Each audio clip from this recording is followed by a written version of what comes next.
Continuamos en La Venganza Será Terrible. Estamos en el auditorio de la radio Gorriti 5963. Bueno, hablaremos entonces de la puja entre Roma y Constantinopla en el sentido religioso y del caso puntual de Bulgaria. Así que digamos para empezar que el cristianismo ha estado históricamente dividido entre Roma y Constantinopla, ya que las dos comunidades religiosas disputaron siempre acerca de muchos asuntos. Por ejemplo, la superioridad de la lengua, antigüedad de la sede, la ciencia, las costumbres, etc. La ortodoxia griega llevó durante mucho tiempo la ventaja porque con razón se jactaba de ser maestra de los latinos y de haberle enseñado todo lo que sabían. Bueno, eran los griegos.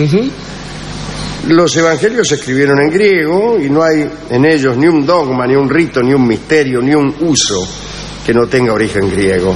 Desde la palabra bautismo hasta la palabra eucaristía, por ejemplo. Ahora bien, antes del cisma de 1054, que separó definitivamente a los papas de los patriarcas, se produjeron distintos hechos que fueron llevando la situación a la ruptura. Discutían por cualquier cosa en los concilios. Discutían, por ejemplo, con la permisibilidad de comer huevos y quesos durante la Cuaresma. ¿Pueden comerse huevos y quesos durante la Cuaresma? Bueno, acerca de eso discutían. Los de Constantinopla, o Constantinopla solamente, se indignaban porque el Papa se hacía afeitar la barba, cosa por el estilo. Pero también había algunas cuestiones de fondo atinentes a la naturaleza de Cristo y acerca del veto ortodoxo respecto a que una sola persona fuera la cabeza mortal de la Iglesia, ¿no? Digamos que no soportaban la idea de que un papa defectible, en algún caso pecador, guiara a la cristiandad. Una de esas disputas tuvo que ver con el destino de Bulgaria. Parece que el rey de Bulgaria no sabía si elegir la autoridad de Roma o la autoridad de Constantinopla, que eran dos formas distintas de practicar el cristianismo. Y el rey de Bulgaria estaba indeciso. Era el año 850, un naciente estado búlgaro, y en verdad el rey Boris I, así se llamaba, no se decidía. Los antepasados eran bárbaros. Sí, eran geniales. Así que se asomaba este tipo al cristianismo y no sabía de qué lo iba a acostarse. Al principio parecía inclinarse hacia la práctica latina, pero hubo una poderosa demostración militar de los bizantinos y entonces cambió de idea. Y en el año 865 se hizo cristiano ortodoxo. Ahora bien, la liturgia ortodoxa le parecía demasiado rigurosa, ¿no? Y entonces, como los nobles también participaban de esa idea, hubo como una pequeña revuelta entre los nobles, entre los aristócratas de Bulgaria, en contra de las prácticas litúrgicas de la ortodoxia. Y entonces hubo un nuevo giro. Boris I decidió aceptar la liturgia romana. Ya estoy podrido de los ortodoxos, me hago cristiano romano. Pero antes le mandó al Papa Nicolás I, al Papa de Roma, ¿no? Una extensa carta con 106 preguntas.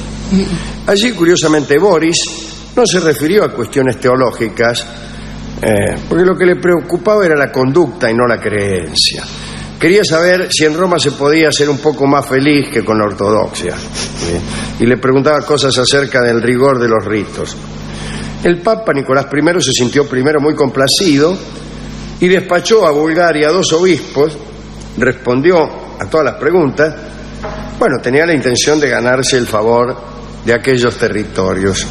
Las preguntas eran de este orden: ¿cuántas veces se debe ayunar? ¿Es el sexo permisible los domingos? ¿Qué animales debe comer un cristiano latino? ¿Deben las mujeres cubrirse el melón? ¿Qué debe hacerse cuando una campaña militar coincide con la Cuaresma? ¿Cómo pueden cumplir los soldados con sus deberes religiosos sin importunar sus sesiones militares? ¿Es la caridad cristiana compatible con el castigo impuesto a los asesinos, etcétera. Bueno, Está mal, ¿eh? el Papa adoptaba el criterio general de atemperar la justicia con la compasión. Y en cuanto a los asuntos del sexo, no prohibía nada, pero aconsejaba prudencia, que es lo peor que uno puede aconsejar a su hijo. Boris también quiso saber qué pensaba Nicolás I de las costumbres búlgaras que habían prohibido los ortodoxos. Preguntó si estaba bien usar como estandarte la cola de un caballo, si estaba bien pedir augurios o vaticinios o profecías, si estaba bien realizar encantamientos, si se podía tomar juramento sobre una espada. Y el Papa ahí fue más riguroso. Le dijo: mire, escúcheme, todo eso no es correcto, aquí no están permitidos los hechizos. Y Boris siguió preguntando, ¿no? Le dijo al Papa que en sus tierras usaban piedras milagrosas, amuletos para protegerse contra la enfermedad, y que incluso rendían culto a los antepasados. Nicolás I le dijo que todo eso estaba mal, que ningún asunto mágico era permitido en la Iglesia latina y que los búlgaros ya no debían rezar por los antepasados, cuanti más si habían fallecido siendo paganos. Claro. Bueno, a todo esto seguían llegando a Bulgaria más emisarios del Papa. Pero como a Boris las respuestas no le iban gustando, los hizo espiantar a todos. Y también echó a los ortodoxos. Y aquella lucha por el alma de Bulgaria envenenó todavía más las relaciones entre las dos partes, es decir, entre los patriarcas de Constantinopla y el Papa de Roma. Los expulsados de Bulgaria se juntaron en un concilio y empezó toda una disputa de carácter jurisdiccional basada en las fronteras provinciales que en otro tiempo habían sido parte del sistema romano de gobierno. Bueno, un lío. Finalmente Boris I fue lentamente abriendo su reino a los ortodoxos. El papado acusó a los griegos de utilizar el soborno para conquistar a los búlgaros. Tal vez existió algo de eso, pero algunos eruditos dicen que lo que decidió a los búlgaros fue una cuestión lingüística. Tuvo que ver con el permiso para emplear la lengua vernácula en los servicios religiosos y en los escritos sagrados. Los griegos ortodoxos se mostraron mucho más flexibles que los latinos. Dicen que los gobiernos francos de esos tiempos, en su búsqueda de unidad, fueron enérgicos latinistas. Arguyeron que el hebreo y el griego apenas podían ser permisibles en el servicio divino. Casi todos los papas después de Juan VIII habían prohibido el uso de lenguas locales, y así la Iglesia occidental se encerró en el mundo del latín, del cual emergió solo en el siglo XX. Pero no estaba tan loco aquel criterio, ya que una pretensión ecuménica debe conllevar, o casi siempre conlleva, una lengua ecuménica. Católicos es eso, es universal. Luego tiene que ser dicho de una sola manera. Bueno, de ese modo perdió a casi toda la región eslava, que fue seducida por oraciones y por textos que podían comprender, ¿no? ¿Sabe? El gobierno bizantino, igual que Constantinopla, tenía una tradición de diplomacia multilingüe y empleaba incluso gran número de lingüistas en su servicio civil.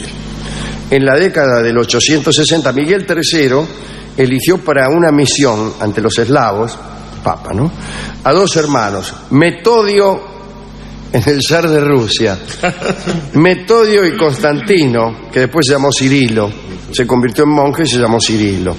Y este Cirilo inventó en menos de un año una forma de eslavo escrito, de modo que cuando fue a su misión en el año 863, junto con el hermano, llevó unas selecciones de los evangelios previamente traducidas, y nacieron allí dos formas de escritura. Una se llama glagolítica y la otra se llama cirílica. La cirílica es nada menos que las que usan hoy en día los rusos. El alfabeto ruso proviene de allí, de Bizancio, y de este muchacho Constantino, que se hizo llamar después Cirilo, y ese es el alfabeto cirílico. ¿No vio que los jugadores de fútbol de Rusia tienen una cosa con unas mayúsculas que parecen las letras griegas, algunas escritas al revés, mal escritas, dice No, uno. mal escritas, Dice, no. mirá, estos rusos, dice, qué bestias que son.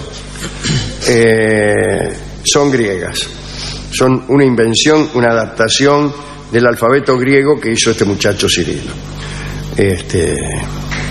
Bueno, uno piensa, lo habrán inventado los zares, o los bolcheviques, o Trotsky. Claro. No, señor, los inventó un griego y se parece al alfabeto griego. ¿Sabe por qué se parece? Porque es el alfabeto griego. Bueno, ya saben ustedes que la disputa entre Bizancio y Roma terminó mal, y ahora las dos iglesias están separadas y adoran a Dios desde distintas perspectivas, digamos así, y supongo que la divinidad escuchará en el cielo súplicas y gestos de adoración desde distintos ángulos. No sé cómo será eso, es raro. ¿A quién quiere dedicar esta charla? Yo me anoto con una dedicatoria a Cirilo. A Cirilo.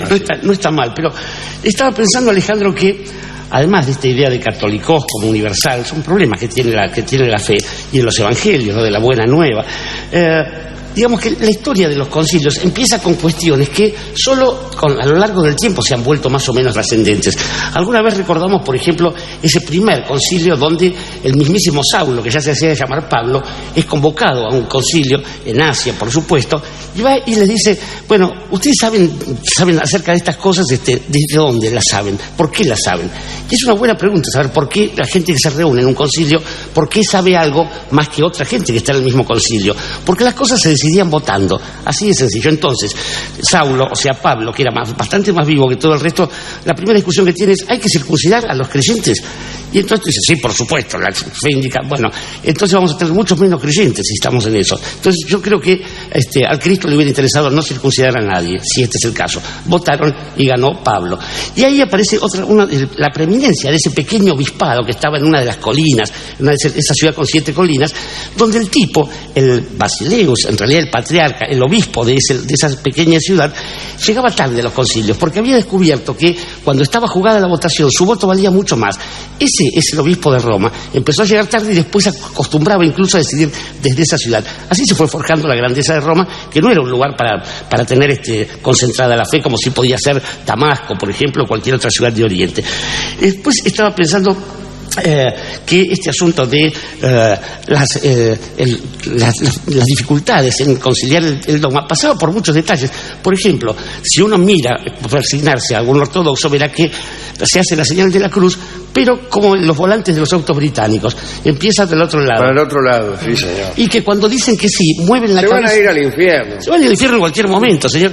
Imagínese, usted conoce una chica ortodoxa, Dios no permita, y le pregunta si se quiere casar con usted. Y la chica dice así, sí, moviendo la cabeza de izquierda a derecha. Y uno se confunde. Me ha pasado a mí, me ha pasado. Pero estaba pensando también que es curioso porque la recomendación respecto de los asuntos del sexo, de la que hablaba Nicolás, la palabra no era prudencia, sino discreción, como aprendieron todos los sucesores de Nicolás después, ¿no es cierto? Una cosa es ser discreto y otra es ser prudente. Claro. Yo, si fuera una niña, una señorita, preferiría tener un novio discreto, aunque no prudente. Claro. Repetimos lo dicho durante el transcurso de la charla. La prudencia como virtud venérea no vale gran cosa. No, es más bien una cosa al revés.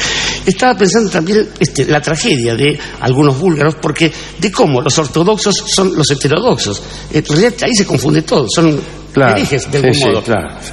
Y pensaba también... Llamar a ortodoxia a una de tantas heterodoxias es al menos claro, confuso. Sí. Se van a ganar el infierno también por eso. Y este asunto que no resolvieron ni los de Roma ni los de Bizancio, que es ¿qué hacemos con el pasado? Porque Dante lo resolvió de una manera y dijo, bueno, Virgilio me lleva hasta la puerta del paraíso y no entra. ¿Por qué?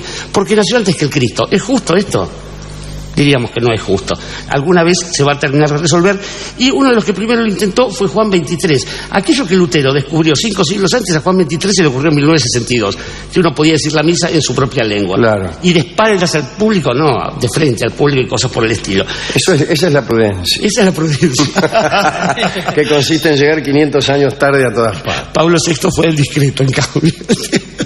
Pero bueno, y finalmente quería remitirme a la verdadera tragedia de todo esto, que no es la de los creyentes, porque finalmente aquellos que fundan su vida en la fe, ciertamente son envidiables.